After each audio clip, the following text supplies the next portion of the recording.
Hey survivors, it's Angie Atkinson, and today at queenbeing.com, we're going to talk about what happens when you confront a narcissist with his or her own behavior, especially in the cases of cheating. All right, so let's get started. My name is Angie Atkinson, and this channel is all about teaching you what I know to be true. You really can create the life you want. So I want you to ask yourself a question right now, okay? Should you ever confront a narcissist? And if you do, what's going to happen? Well, does confronting a narcissist help him or her to become a better person? No. Does confronting a narcissist have anything to do with changing the mind of the person involved? No, it doesn't. So before you decide to confront someone with narcissistic personality disorder, I want you to ask yourself, what am I hoping that's going to happen here? What's going to happen if I confront this person? All right, so let's figure that out, shall we? So the first thing I want you to do is look at what is your reason for confronting this person, okay? Understand that if you have just discovered that your partner is a narcissist, you might have a really, really strong urge to confront him or her with information that you've learned. And maybe you're going to do this because you want to hope, you hope that they will recognize that they, have done something to hurt you. You hope that they will recognize that, they should be remorseful for their behavior. You hope that they will recognize that, they've done something that they just shouldn't have done, that there's an ethical dilemma here, right? But unfortunately, that's not going to happen. With a narcissist, you're going to be disappointed every single time, all right? So what is it that the narcissists, what's wrong with these people, right? Why do they behave this way? Why can't we confront them? Why can't we say you cheated on me and it's not okay? Why can't we? Let's talk about it. So the narcissist's sense of self, it began developing as a child, and unfortunately, because of whatever they experienced, whether it was overindulgence or neglect or physical abuse or emotional abuse or too much helicopter parenting, they haven't really developed beyond a teenager. Maybe they are even still in, like emotional adolescence. Okay, they don't, sometimes you even see like a toddler. I call them adult toddlers inside of a narcissist. And what I mean by that is that, while some types of abusers may eventually see the light, such as someone who is a drug addict or an alcoholic who becomes sober, well, sometimes they see the light, right? But with a narcissist, they can't do it. They just don't have the ability to look inside themselves. Does that make any sense? So their sense of self hasn't developed beyond that of a small child, for the most part. All right. So before you're thinking about, well, how am I going to do this? You need to decide what you want to get out of it. Okay. So if you're going to confront a narcissist, find out what it is that you're trying to get. If you're looking for equality in the relationship, forget about it. It's not going to happen. Okay. If you're looking for, finding significance in the relationship, well, you're going to find plenty, but is the narcissist? Maybe not. All right. If you're looking to figure out what it is, the point is, if whatever you're looking for, you need to make sure that it's a feasible thing. And when it comes to a narcissist, the outcome is pretty much going to be one of three things. Okay. Either the narcissist is going to pretend and lie to you and act like they're going to change. This will happen early in relationships usually, or if they feel like you really might leave, they might actually say, I'm sorry, I was wrong, I'll change. But then they don't. Another thing that might happen is they might reject you and belittle you and gaslight you and make you think you're really the problem. Or they might go narcissistic injury route, where they act like you've hurt them, and they cry and they rage and they get angry and they start throwing things and put nasty stuff on Facebook. You know what I'm saying? So the point is that you need to know what you are doing. You need to know what you're looking for, and you need to understand that if you're in a position where you have little or no choice about living with this person, at least, if you can't leave because of financial issues, or you can't leave because you've got kids and you've got to figure out what to do next, don't confront the narcissist if you can't walk away right then. Because when you confront them about something as big as cheating, you threaten their security. Okay, you threaten their security because they lose the ability to get supply from you, or they might. You threaten their security for a number of reasons. You need to make sure that if you're going to confront a narcissist, you do so in a safe environment, and you do so where you don't have to continue to sleep in the same place they're living in. Okay? All right, let's move forward. So, what is it that you can expect if you confront a narcissist? Let's talk about that. One of the things that is going to happen is that, like I said, you're going to see narcissistic rage. It's going to be explosive. It's going to be passive aggressive. It's going to be ugly. Of course, there's the denial factor. They might just straight up lie and deny and bust out the narcissistic injury sometimes.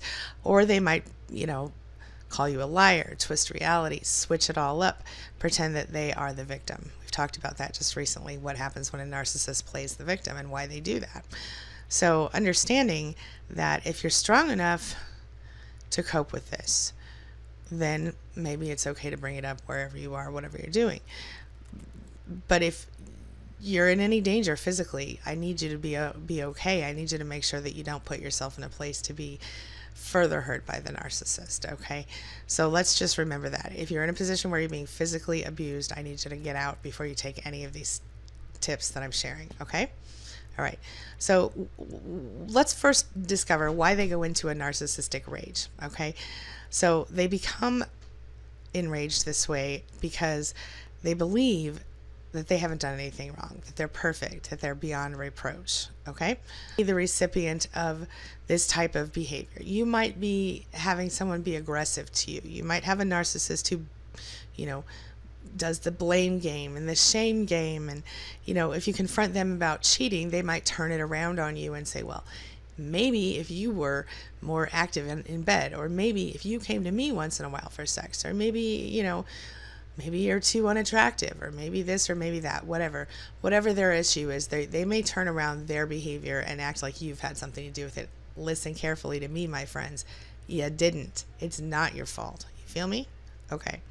So understand that when a narcissist goes into that narcissistic rage, they absolutely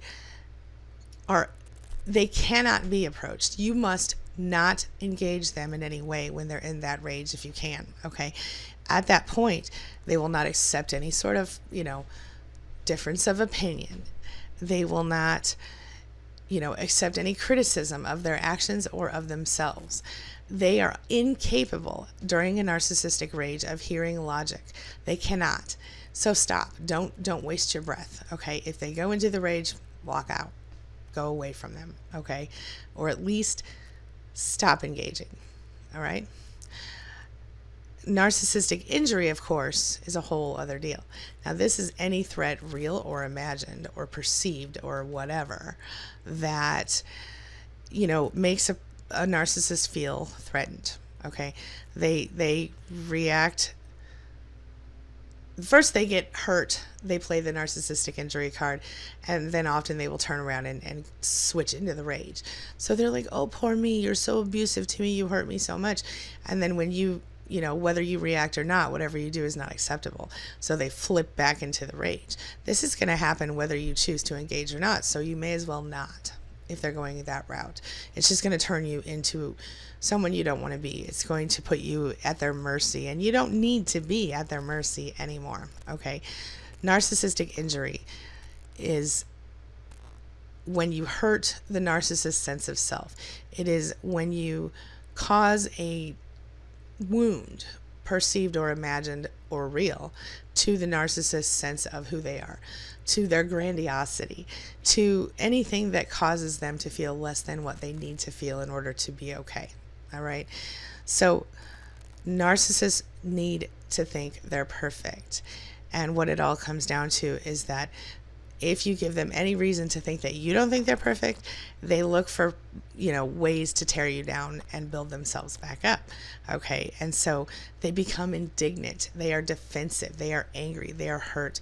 They do whatever they can. They devalue you. They tear you into little pieces and shreds and spit you out and stomp on you with their shoes in the dirt. Okay. Metaphorically speaking.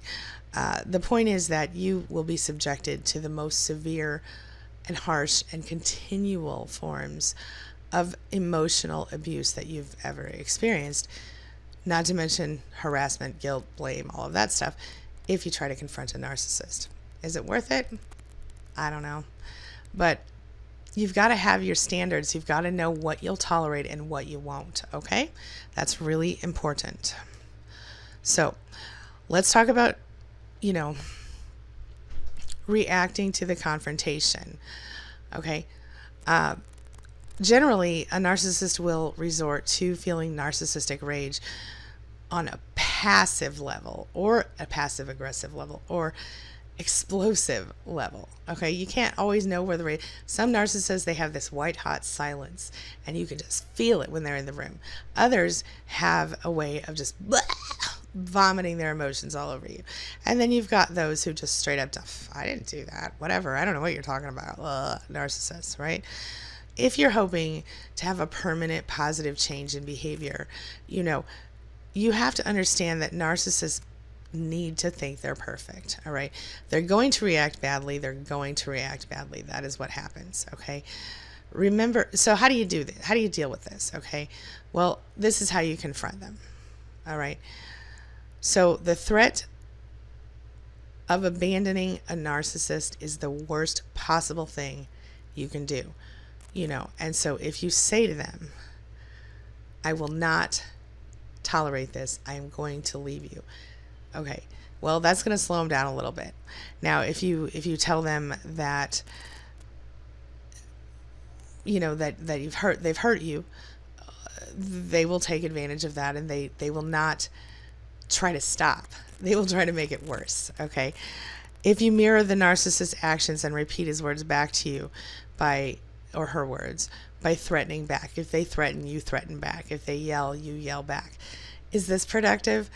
Some people say it is. I think you can sometimes shock a narcissist if you've never yelled at them before. But in general, I think that you will find yourself feeling incredibly frustrated if you have to deal with a narcissist for too long in this way. Okay. So don't waste your breath. I'm going to tell you something different than what everybody else is going to tell you. Don't waste your breath. Say what you need to say and walk away. Don't expect a rational reaction from them. If you're ready to leave because you've been cheated on, stand up, tell them you're out, tell them and leave. That's it. Okay? If you can't do that, leave when they're not looking and be gone, and leave them a note and let them know, or whatever you want to do. Don't waste your breath confronting a narcissist about cheating. It will not be productive. Okay? Questions, comments, concerns, things you want to talk about, leave them in the comments below. Tell me what you think. Have you tried to confront a narcissist about cheating? Did it work? Was it worth your breath? Let me know. Maybe I'm wrong here. If you have not confronted a narcissist, but you're thinking about it, talk to me about that. Let me know what your thoughts are, and maybe I can help you with your situation. Okay? Leave your thoughts and your ideas and your questions below, and I may address them in a future video, but I'll definitely respond. All right? Have a wonderful day, everybody. Thank you so much for being a part of my day and a part of my life, and thanks for letting me be a part of yours. It really does mean a lot to me. Oh, one more thing. If you haven't yet checked out the university, go check it out. I've received my first couple of lifetime memberships recently. I'm very excited. Things are going incredibly well, and I can't wait to see you there. All right? That's at university.com. All right. I'll see you soon, guys. Have a wonderful day. Thanks. It's my mission to teach others what I know to be true. You really can create the life you want. Take care of your body. Take care of your soul. Nurture the real you and introduce him or her to the world. Be comfortable in your own skin and in your place in this world. Take your spot. Take it now. And the universe will take its cue from you. You feel me? If so, subscribe to my channel. Let's get it done together.